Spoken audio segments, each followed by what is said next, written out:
This is the DJV Download. I'm Doug. I'm Jen. And I'm Victoria. This podcast made possible in part by Calderon, the safe way to lose weight, Prevagen, keeping your brain healthy, and MyPillow, guaranteed the most comfortable pillow you'll ever own.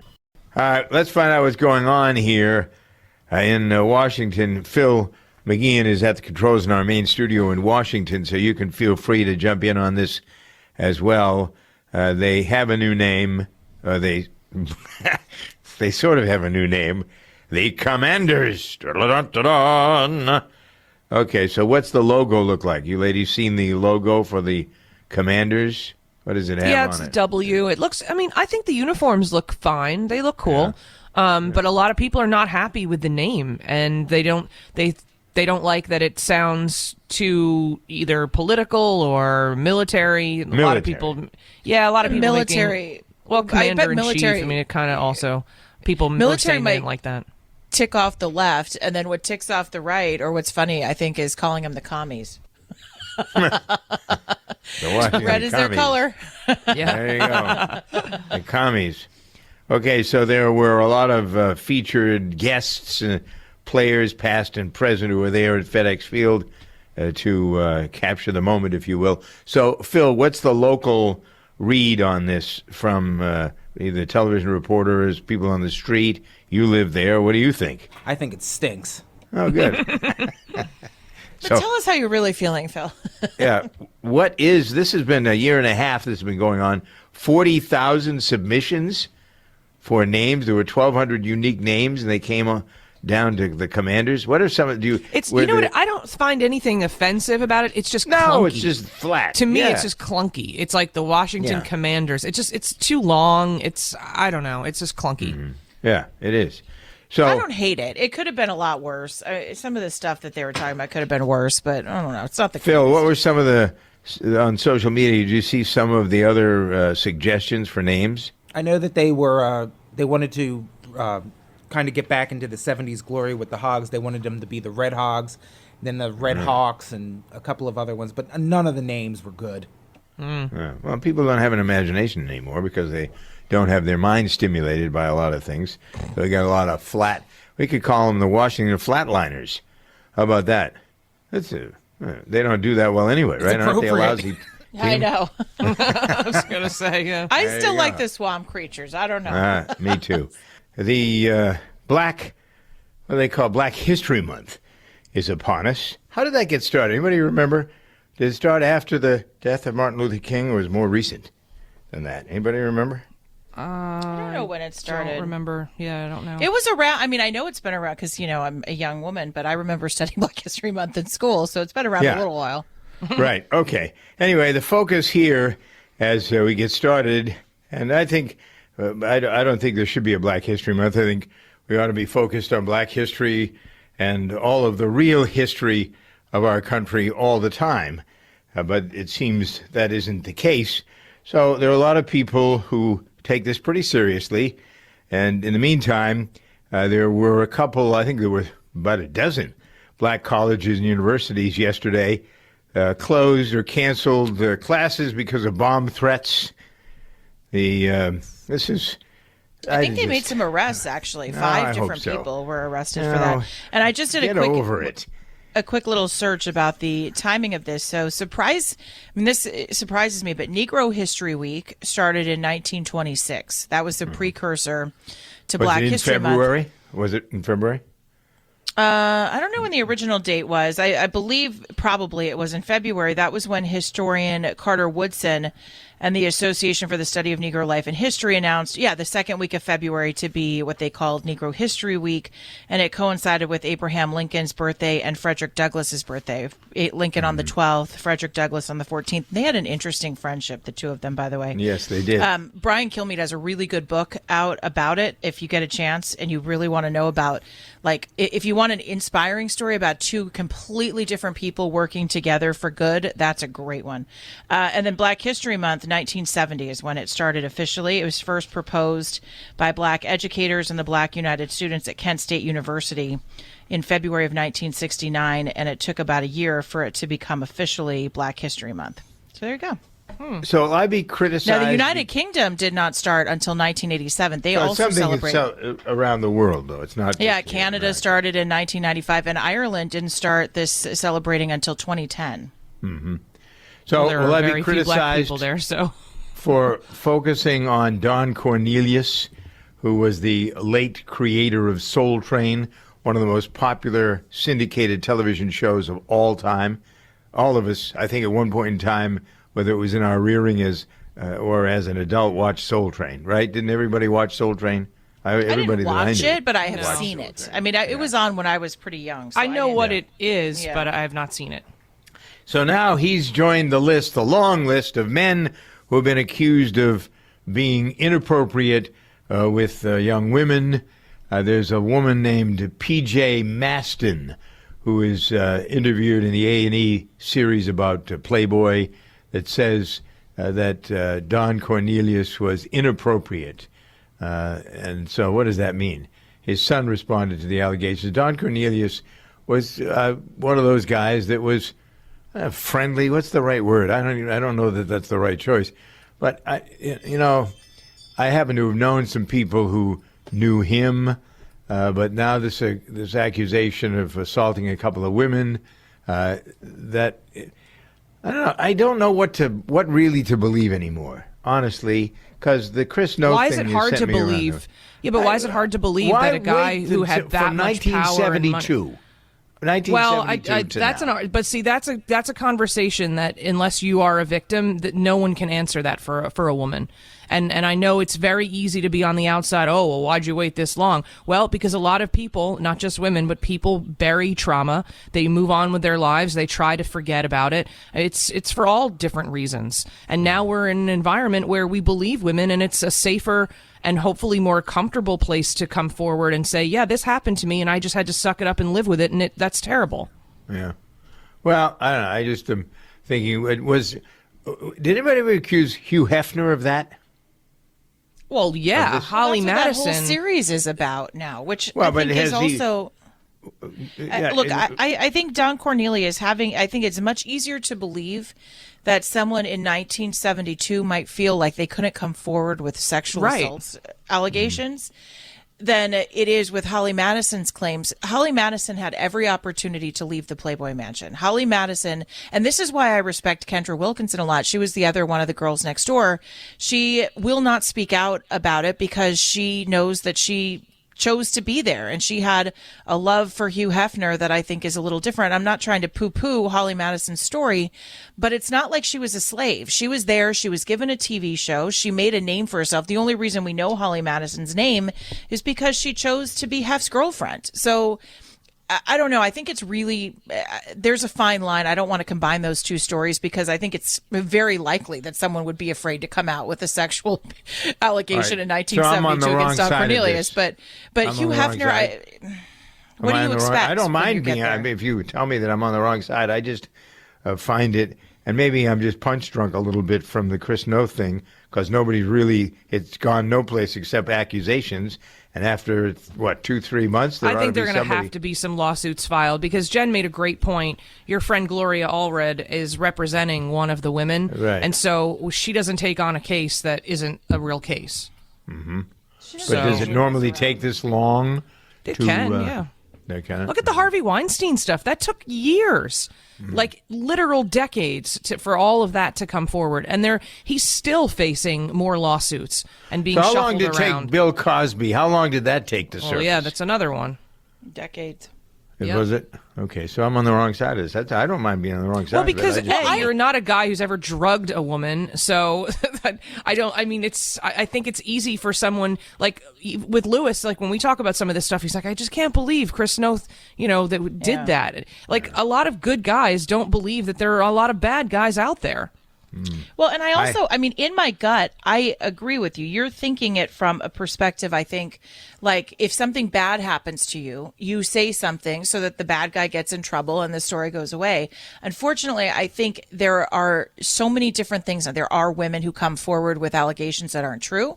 There are women that come forward with allegations that may be based in truth but are blown up to take somebody down. And then there are actual stories of abuse. And I think that's what adds to the length of time that you have to investigate through all of that. What's I think unfortunate is when it turns out to be like Kevin Spacey. When Kevin Spacey literally gets his name cleared and his career's kind of ruined after all of this. Chris Noth, if there is something, I think you're right. Some real charges should come out of this soon because the guy has lost everything. He's lost his career. We don't know what the status of his marriage is. So you do want to see it happen quickly when someone is accused of this. But unfortunately, sometimes it takes time to build your case and to see if there's other women who have similar stories that can corroborate it, and it plays out. But in your gut, I understand why you say that, Doug, because that's in a utopia would be how it would go, right? If something bad were to happen. Yeah.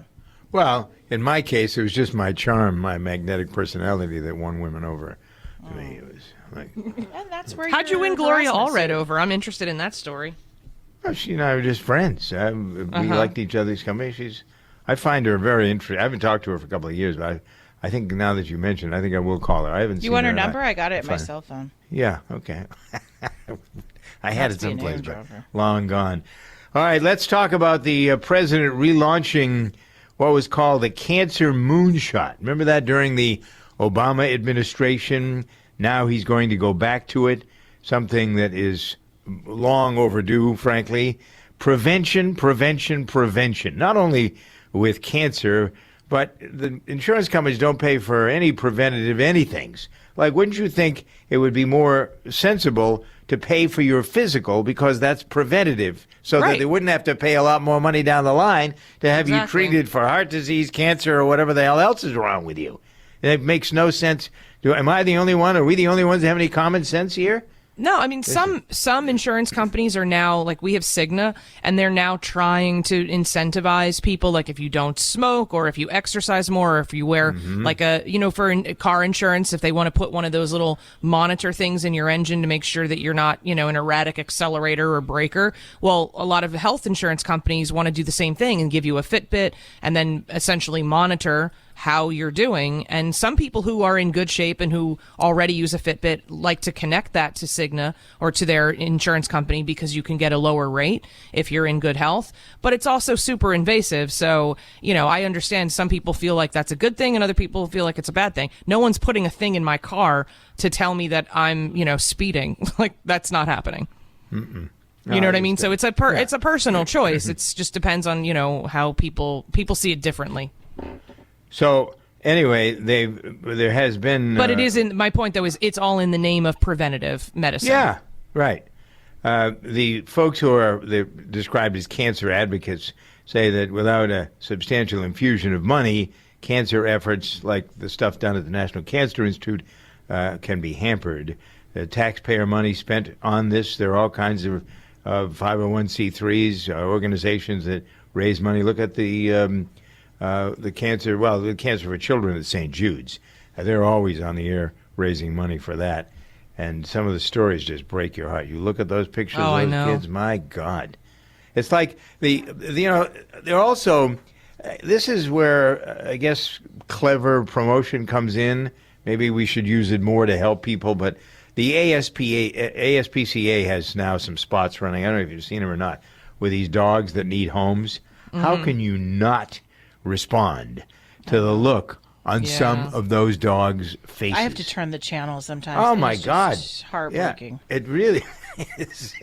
It gets to the point of how abusive some people in some situations are, and you want to rescue them all. I went to the Southern California Bulldog Association has a kennel. Was it? I don't know. It was just before I got Daisy, so it would have been 3.5 years ago. Warren sent me over there, and I went in, and there were like 24 dogs. I wanted to take them all. I was ready to put them all. Take them all. Some old bulldogs that nobody would want. My God, they were the most wonderful creatures you could possibly. You look at them, and they look back at you, and you want to. I cried. You can't help but crying when you look at them. The older ones especially have that look of like gratitude on their face. Please. Pay attention. Yeah. Finding the right person for the job isn't easy. Just ask someone who hired a lounge singer to be their office receptionist. Hello, this is Mickey Marquis, and you've reached the office of Doug & Associates. Thank you very much. Catch me Tuesday nights at the Hotel Johnson. Hello? But if you've got an insurance question, you can always count on your local Geico agent. They can bundle your policies, which could save you hundreds. Doug and Associates, this is Mickey Market. Hello? For expert help with all your insurance needs, visit geico.com/local today. Doug Steffen with Jennifer Horn, Victoria Keelan. Jay's off today, but we still have lots of trending things, including Robert Kraft's reaction to Tom Brady's announcement. And the fact that he wasn't first in line, apparently, wah, wah, wah. Or at all. He wasn't. Yeah. No one from the Patriots were mentioned at all in Brady's initial, farewell. So, but wasn't I don't know, was it Belichick or was it Kraft who were the idiot behind the decision to let Brady leave?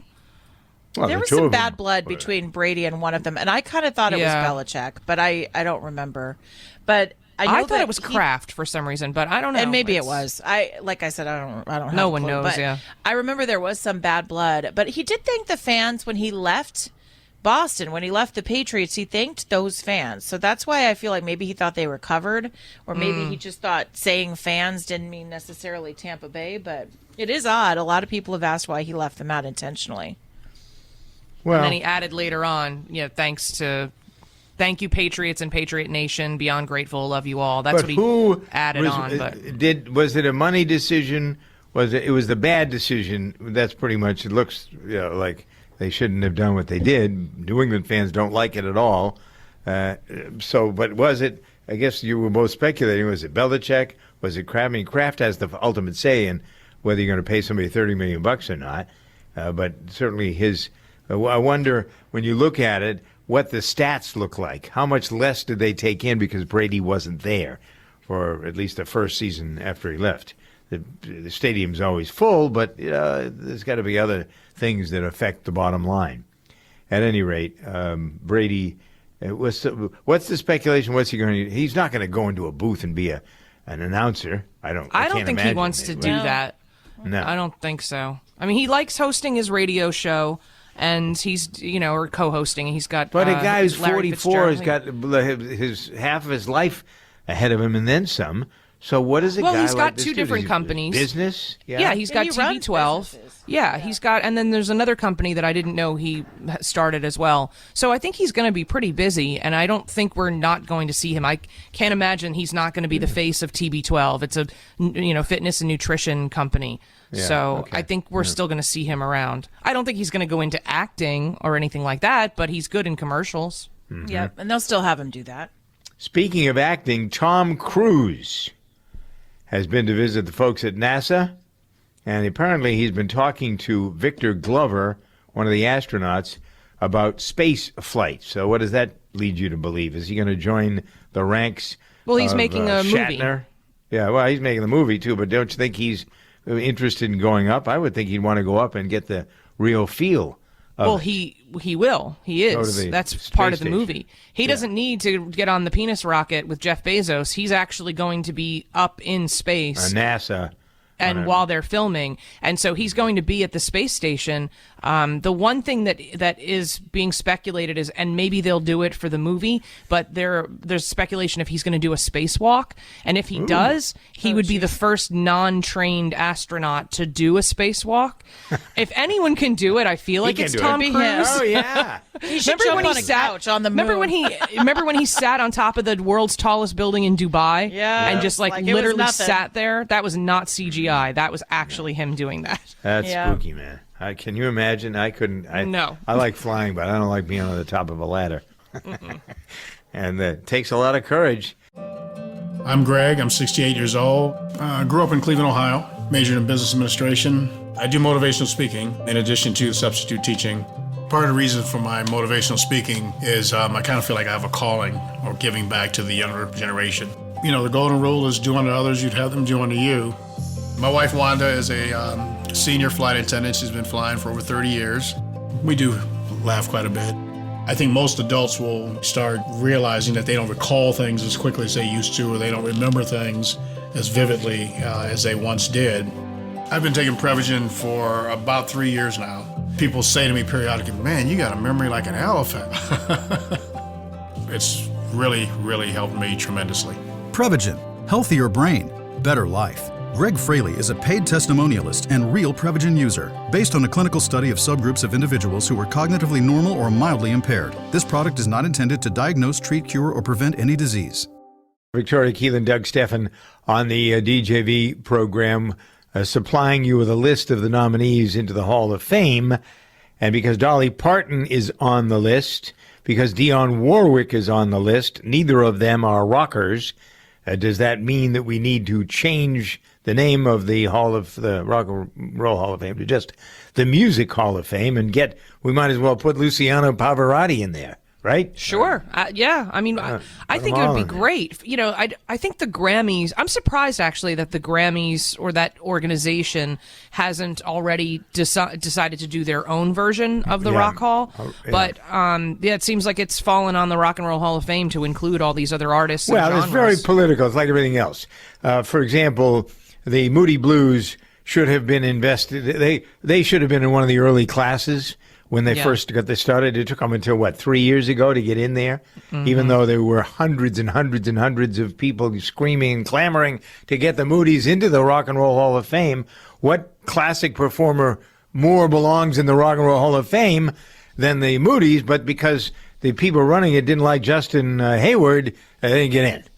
Or they finally is that what it was? Yeah, it was that. And a couple it's always very political. Jan Wenner, who used to run Rolling Stone magazine, is in charge of it, and he really thinks highly of himself, and so it is very political. But I do like that they're opening it up more to whether it's punk bands or R&B or rap. There are people on here that nobody knows. Who knows A Tribe Called Quest? Everyone knows. Everyone knows. Not me. Okay, well then everyone but you, Rage everybody Against knows the Machine. Yes. I don't like their music, but they're a huge band. The New York Dolls. Yep, the New York Dolls are MC5. MC5 New York Cudi. Dolls. Who's that? I don't know who that is. But like Eurythmics and Judas Priest and Kate, I would put Kate Bush farther down that list. Devo, sure. Dionne Warwick, right. Okay. Speaking of musicians, quickly, looks like David Crosby and Stephen Stills are joining their pal. The whole group now, Crosby, Stills, Nash, and Young, say, yank our music from Spotify. So down goes the value of Spotify. One more time. Somebody asked me the other day how he could lose his belly fat. Calderon targets all over our body fat. You know, of course, belly fat tends to be where everybody carries it, but Calderon just really gives your body back what it needs. So it revs up your metabolism naturally, and you burn off those fats and sugars the way that your body wants to. So you do lose the belly fat along with just all over toning too. So does Calderon work best with a diet, with an exercise program?